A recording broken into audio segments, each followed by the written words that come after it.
के माई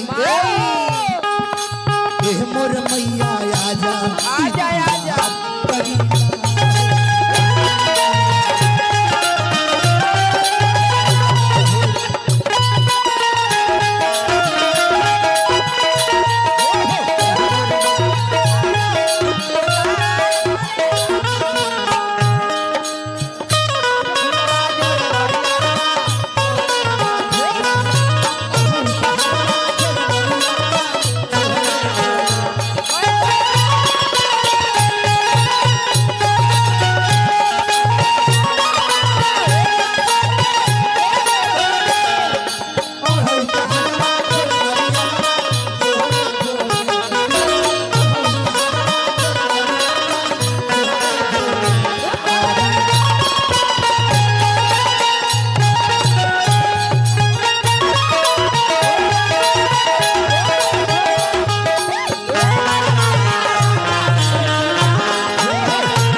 सृष्टि के निर्माण भइल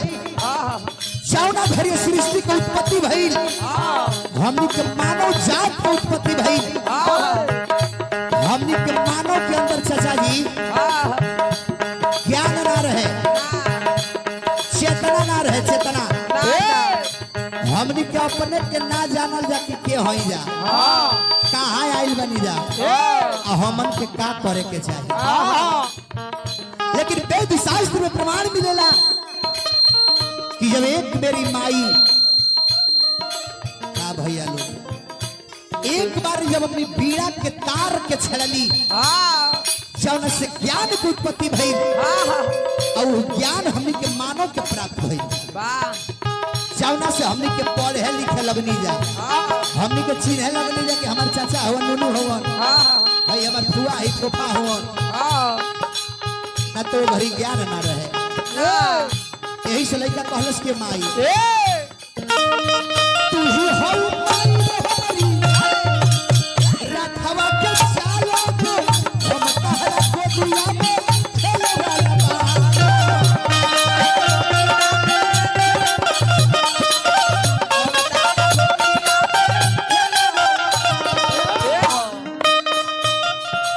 रह जाए चले बोल बम कवरिया हमारा सरदार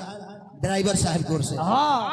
51 रुपए का पुरस्कार आइल बा भाई में ट्रबल डाला नंबर ए जटावा बाबा के कृपा हमारा ड्राइवर साहब पर हमेशा बरसत रहे ताकि भैया हमारे हमेशा बतन बोल बम करत रहे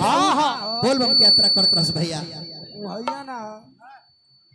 यही से भक्त कहले के माई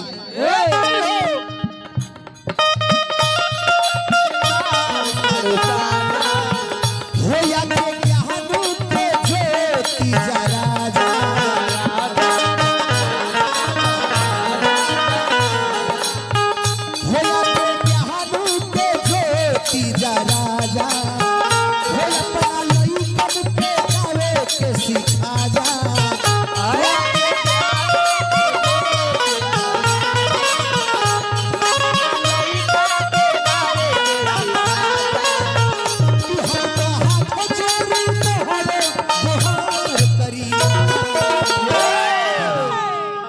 समय बंदा ने मेरा मुकेश भाई जाल बजाओ तनी कहा तनी ब्यास ढेर देर में का भइल 1 घंटा भइल बा वहां का लेक्चरर है शायद रुआ समझ लेक्चर सुने खती बोलाई दुहा का मार्केट खत्म बा। हमारा और तो केहू पूछते नहीं है। एक घड़ी के ब्यास लो जहाँ 1.5 घंटा सुमिरन वंदना कर लो चाचा जी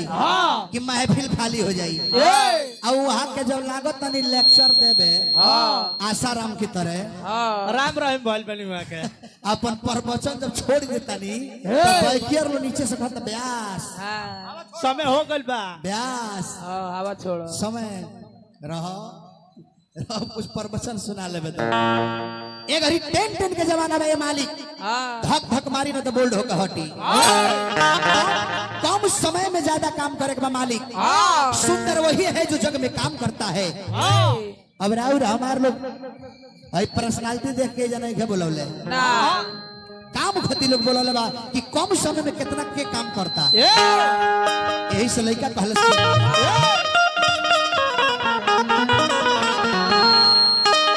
मोर मैया आजा